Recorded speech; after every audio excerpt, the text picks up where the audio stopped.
राना सनाउल्लाह साहब ने बड़ी एक बात की। हम पहले अपने व्लॉग्स में बात करते रहे हैं कि इमरान खान साहब को किसी और जगह मुंतकिल किया जा सकता है। लेकिन हकूमती किसी ज़िम्मेदार शख्स का ये कहना है कि इमरान खान साहब को किसी और जगह मुंतकिल किया जा सकता है।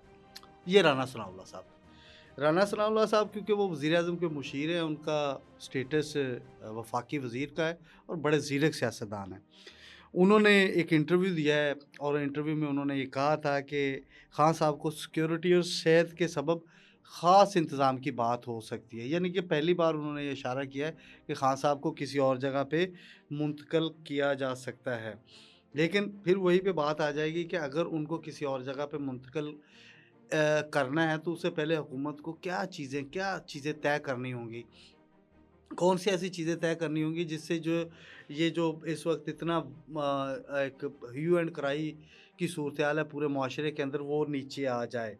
तो इसलिए राना सनाउल्लाह का बयान जो है उसको आप नॉर्मल ना लें। ये एक बड़ा जिसे कहते हैं कि सोच समझ के उन्होंने ये बात की होगी। वो अपने अल्फाज़ को बड़ा चुनाव जो है वो बड़े अच्छे तरीके से करते हैं। ये नहीं हो सकता कि उन्होंने ऐसे बात कर दी हो। वो बड़े करीबी हैं और वो चीज़ों को समझते हैं और वो जिसे कहते हैं कि हालात की संगीनी का उन्हें बखूबी अंदाज़ा है।